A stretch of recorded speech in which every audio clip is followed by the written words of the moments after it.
Okay, so let's look at the first video file that I sent you, which is the pre-service announcements. So the previous time I taught you was to add a source through this add button here, right?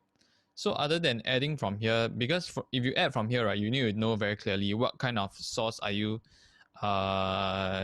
sending into OBS. Like if it's a picture, you need to click on image. If it's gonna be a video, you got to click on this one, because if you click on image, you cannot add a video file. So another way, right, a very foolproof way, right, is just to drag the file in. Then it will auto detect. So for example, this pre-service announcement, right, I just drag in. Then it will auto detect it as a media file. Yeah, so this form will come up. Yeah, so let's try that first. So just drop it in. Okay, so it's already set already, right? Oh, yeah. Okay, so same thing, just click on settings, advanced audio properties, audio monitoring, click on monitor and output. Yeah, then have sound already. Okay, so we done that. Okay, I lock first. So if you listen to this audio, you realize that it's a bit soft, right? If you can see the level meter, right, it's only in the green area, quite low.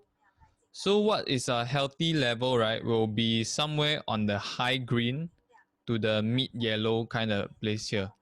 So that will be healthy. So what we can do, right, is use something called the gain, which we can find inside here. Click on the settings, go into filters. You see this thing called audio video filters.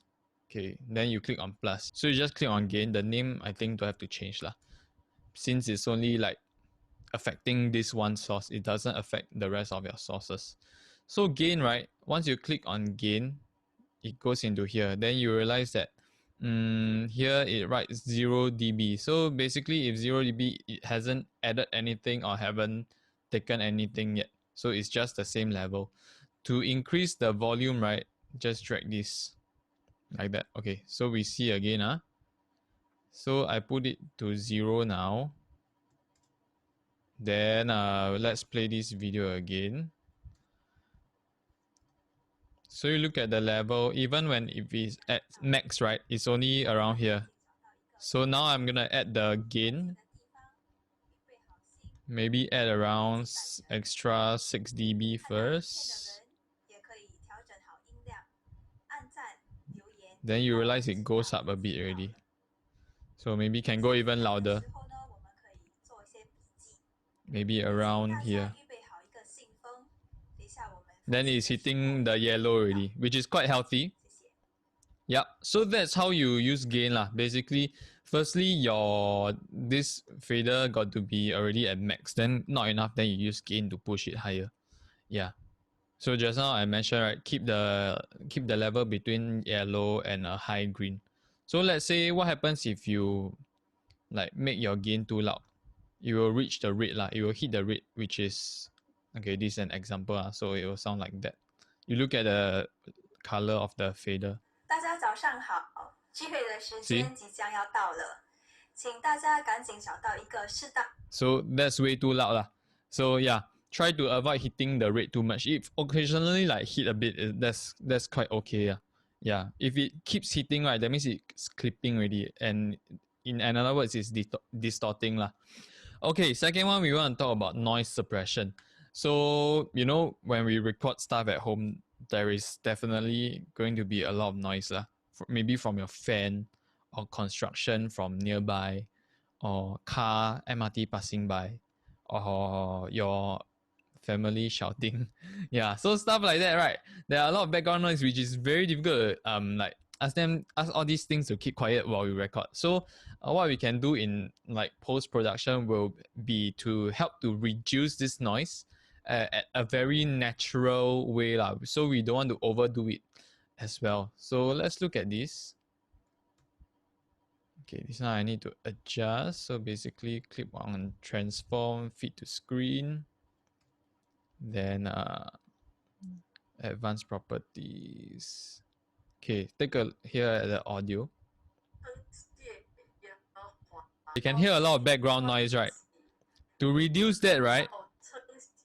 Basically, to reduce the background noise, right? Same thing, go into filters, then click on noise suppression. Yeah.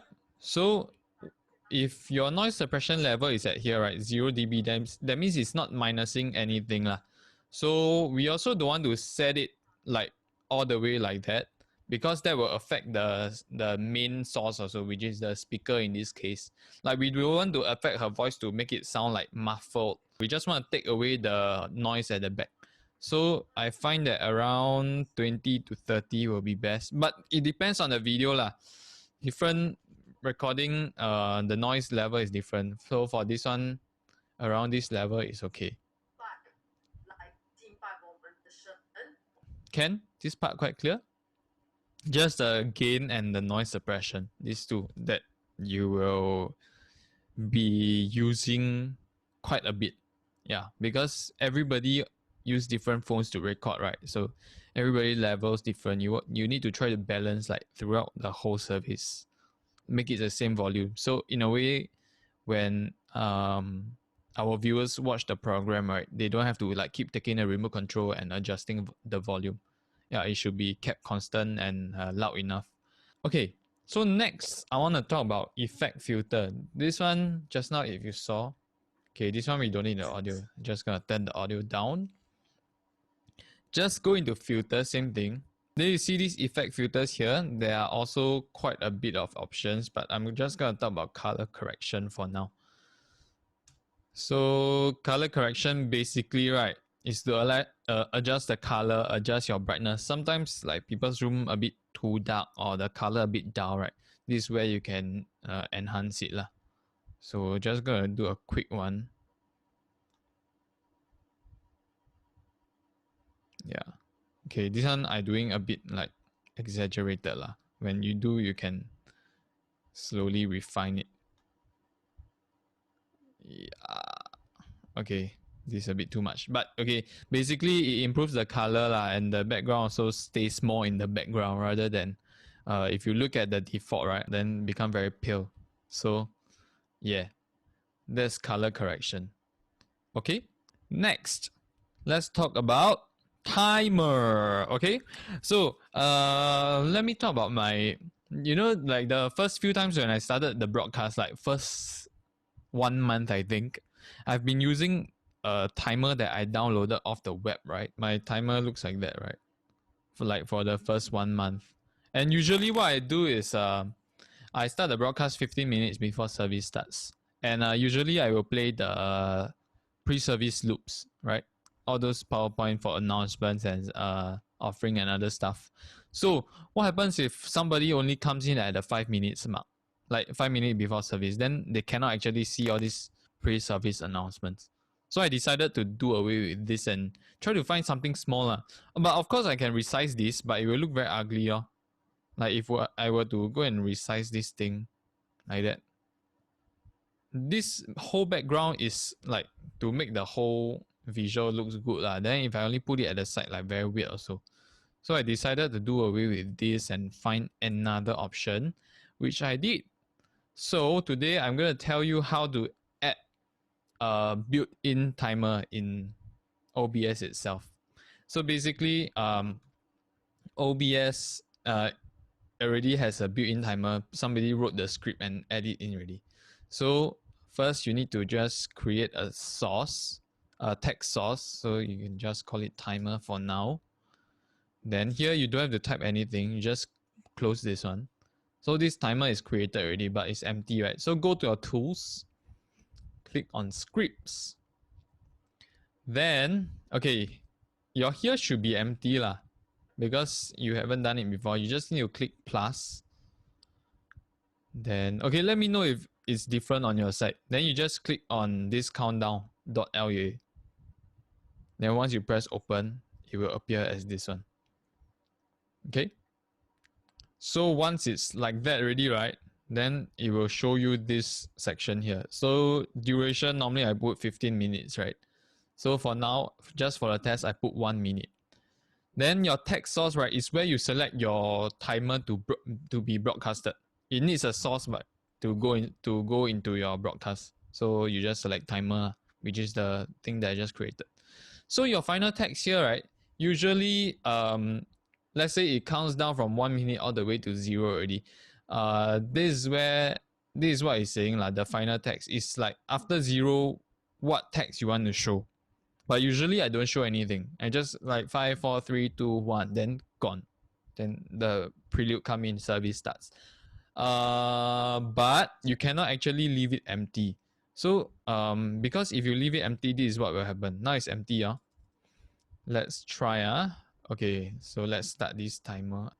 Okay, haven't. Okay, so this is how your timer will look like.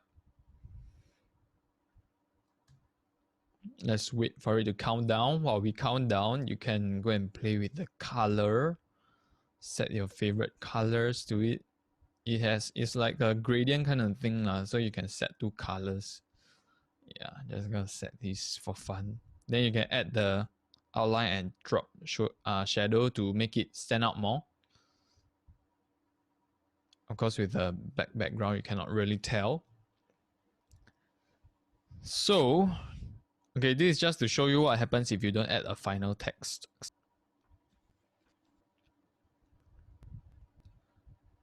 Okay, this is what happens. If you don't add final, I didn't click anything. If you don't add final text, it will just freeze at 1 second, which is very funny. People looking at the countdown want to start service already, then hang at 1 second here. So, die you gotta add a text. So what I do, I normally just put a dot, which cannot really be seen. Yeah. So I just add dot, then you see again.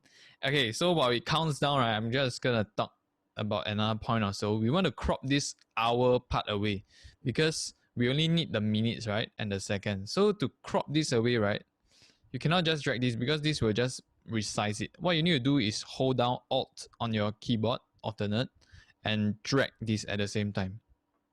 And you see it will move.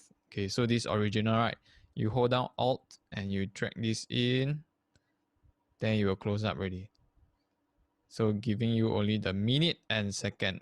Yeah, so if you send this out, yeah, only minute and second. That's how you do it.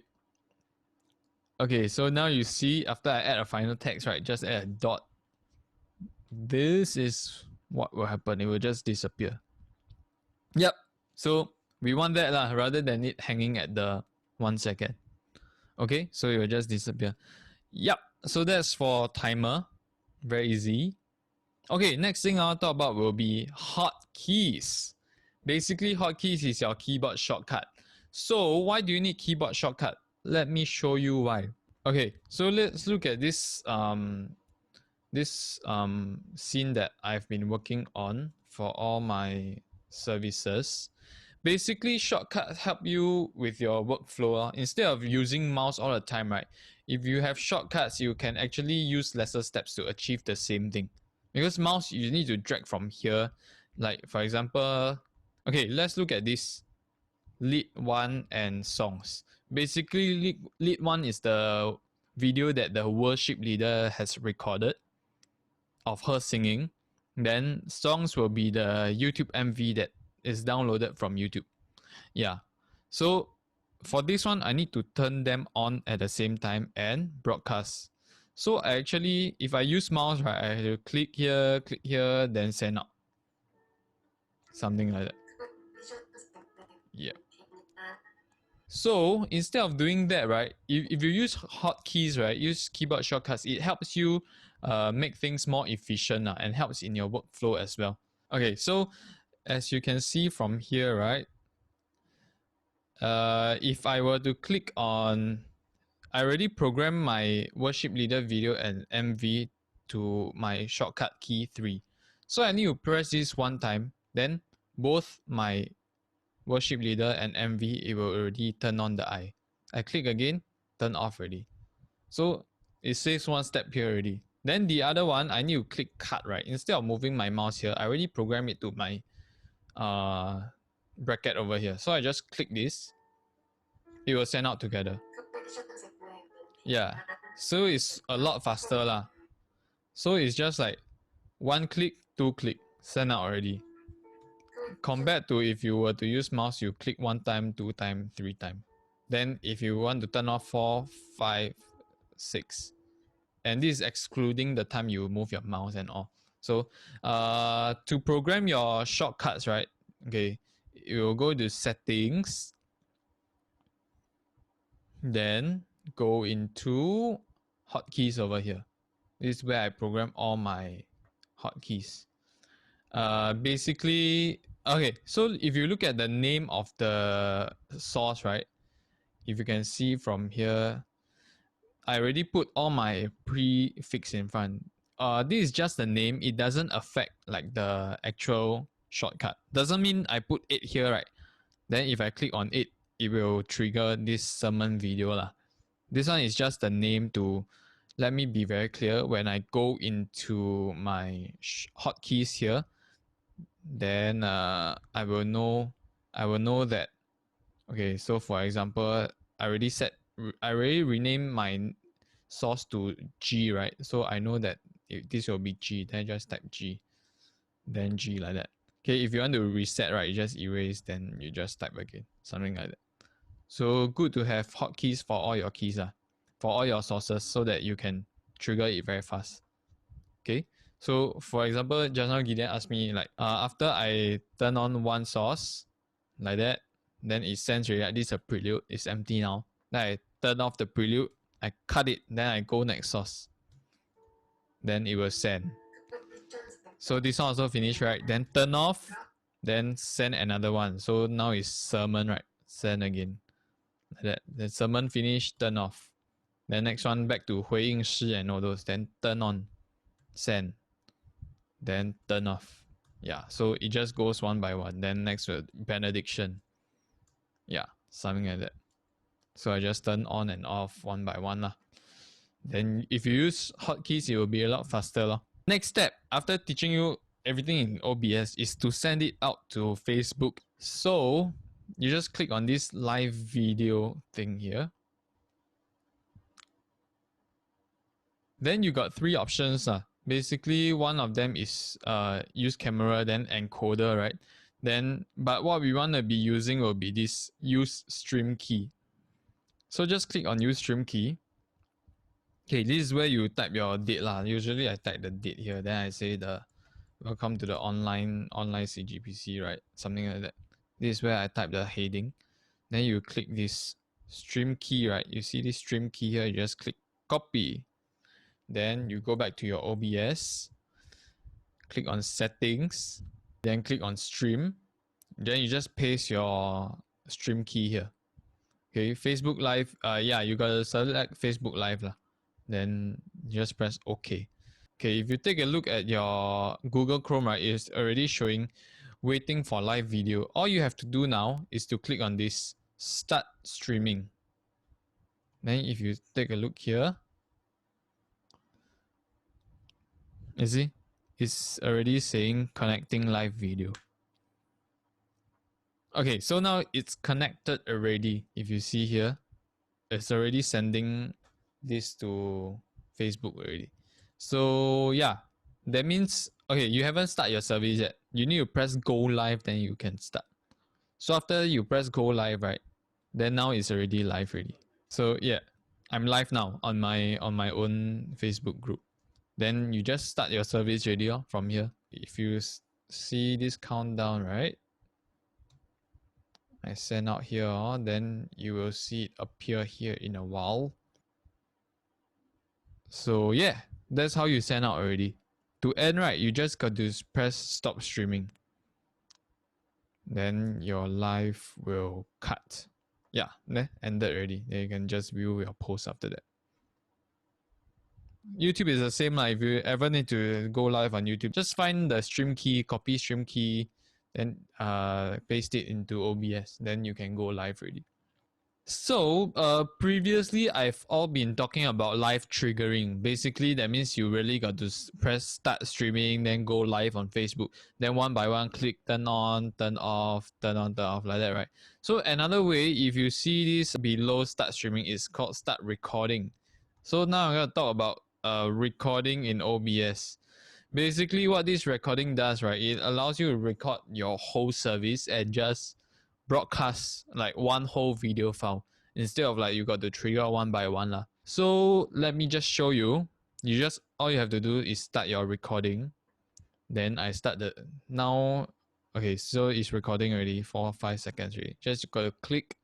Just do everything as normal lah, as how a service will appear. Then you just let it run, right? Then yeah, show everything. Maybe show this as well. Yeah. Then after that, run this. 大家早上好。 Yeah. 7月的时间 So for example, now everything finished already, right? Okay, turn off. Everything finished already. Then you just stop recording. So for example, if this is your practice session, right? You already successfully recorded everything correctly. All you need to do, right, is go and find your folder depending on where you save it. Mine is here. All you have to do, right, is drag this folder into your OBS. Is a media source now basically. Then basically just need to play this folder. After you start streaming, press live lah, then you just play this folder throughout. So everything will be in place already. It comes as one video file rather than like you got to trigger one by one. But one downside to this is that it takes up time, no? So and you cannot make mistakes. Once you make a mistake, you kind of need to restart already. Like for example, if your service is 1 hour long, you make a mistake at like 45 minutes, then yeah, wrong already. Then you cannot use that file already. Then you need to restart. Yeah, so it takes up time, but it definitely achieves the accuracy because you can keep trying until you get it correct. Then like during the live broadcast, you don't have to stress also. You just like play that one file, then everything will go smoothly.